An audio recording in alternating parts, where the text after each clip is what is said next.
Olá pessoal, vamos divertir vocês aqui com mais um pouquinho de matemática. Aqui a gente vai trabalhar um pouquinho de intervalos numéricos. Esses intervalos numéricos normalmente está vinculado àqueles conjuntos que a gente já aprendeu, o conjunto dos naturais, que é o subconjunto dos inteiros, que consequentemente é o subconjunto dos números racionais, que tem os irracionais aqui também no meio. E se, é claro, subtrair todos os números racionais aqui, fazendo uma simplificada união aqui, pegar os números racionais e unir com os reais, subtraindo os próprios racionais, vai dar o que a gente chama de conjuntos reais, que são todos os valores numéricos que a gente pode trabalhar de maneira infinitesimal.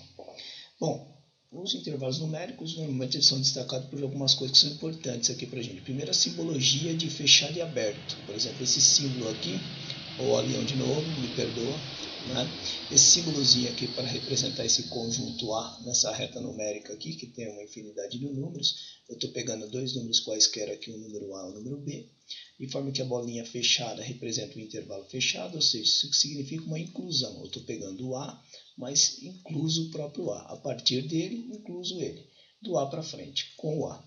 E vou até o B e paro no B, incluo também o B nessa situação. Então, quando a bolinha estiver fechada, significa inclusão. Quando ela, consequentemente, aparecer aberta, vai aparecer exclusão, tá certo? Essa representatividade é colocada como conjunto A, aqui com letra maiúscula, é igual ao intervalo fechado em A e também fechado em B, aqui porque as bolinhas são fechadas, está representando inclusão.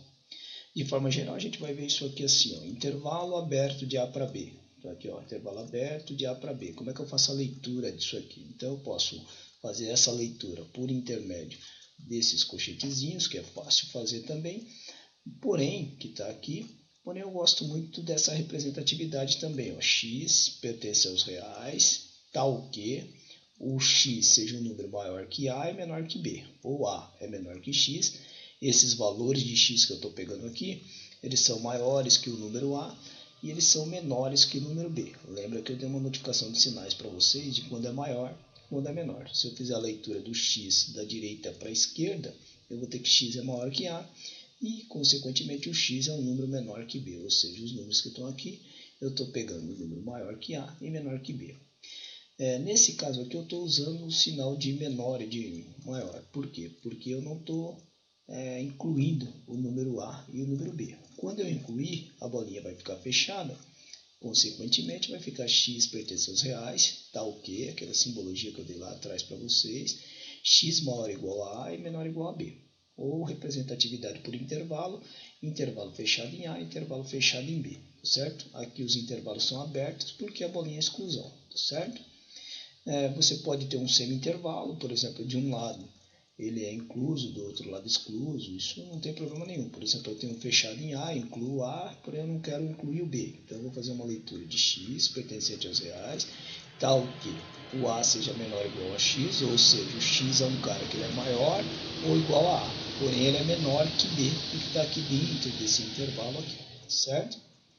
E eu tenho assim também um intervalo semiaberto que eu posso pegar ele pela esquerda, por exemplo, o x maior que A, tá vendo? Ele é maior que A, eu não estou incluindo A, então não vou poder falar o A. Né? E ele é menor ou igual a B, então eu vou escrever o B também porque ele está incluído. Aqui eu vou colocar uma chave, o meu intervalo aqui aberto em A, tá certo? Meu colchetezinho aberto. E aqui o meu colchetezinho fechado, porque eu estou incluindo o B. Quando eu estiver incluindo, fechado. Se eu estiver excluindo, aberto. Tá certo? É bem simples. A gente não vai ter muita dificuldade, mas na hora de operar, dá um pouquinho de trabalho. Mas essa primeira aula de intervalo, eu não vou fazer as operações. Eu só quero que vocês se apropiem, por exemplo, dessas escritas dos intervalos. Então, eu coloquei um exemplo aqui para gente. Um exemplo bem simplório, assim, ó. Como representar intervalos então numa reta real? Então vamos pegar esses modelos aqui e vocês vão tentar seguir isso aqui sempre, tanto em provas como em aulas daqui para frente, para a gente conseguir associar isso aqui a coisas um pouquinho mais complexas no campo das funções e coisas assim, tá certo? Vamos lá. Vamos pegar os modelos aqui. Ó. Eu tenho aqui uma reta real que ela começa em 3 e vai embora infinitamente. Então essa parte vermelha significa aqui que eu estou indo embora, estou pegando todos os números que são maiores que 3. Bom, como é que eu posso representar isso aqui? Primeiro, esse conjunto que eu vou considerar de solução para mim, esse conjunto A, ele pode ser igual ao que para mim? Ele pode ser igual a um intervalo fechado, né, em 3, por quê? Porque eu estou incluindo em 3. Esse cara vai lá para frente e tal, então ele pode ir até o infinito, até mais infinito. Bom, tem duas representatividades para o infinito. O intervalo é aberto, porque ele é indeterminado, ou os livros colocam assim, fechado em 3 e até o infinito. Só que no infinito aqui a gente coloca um parênteses, tá certo? Então você pode colocar o parênteses, depende, por exemplo, alguns autores colocam aberto aqui na determinação, alguns colocam parênteses, mas isso não tem problema, eu não vou colocar errado para esse tipo de coisa. Uma outra leitura que normalmente eu vou pedir, bom, o meu conjunto A, ele pode ser igual ao seguinte, ele é um número x que pertence ao conjunto dos números reais, porque a gente vai estar trabalhando no campo dos reais, então o meu x pertence aos reais, tal que x seja maior ou igual a 3. Essa é a resposta que normalmente eu quero. Então vamos fazer de novo. No meu conjunto A, eu tenho o número x pertencente ao conjunto dos números reais, é o conjunto que eu estou trabalhando aqui, tal que x seja maior ou igual a 3. Feito isso, acertou, não tem erro, não tem problema nenhum. Esse B aqui, representatividade quase igual, né? Se eu for representar meu conjunto B aqui, no caso aqui, meu conjunto B, eu tenho um intervalo fechado, porque a bolinha está fechada, fechado em 7, fechado em 8. Então essa primeira representação, essa é uma representação comum que os alunos gostam de fazer, porque é mais rápido, certo? Porém, a gente poderia colocar aqui uma outra representatividade para esse conjunto B.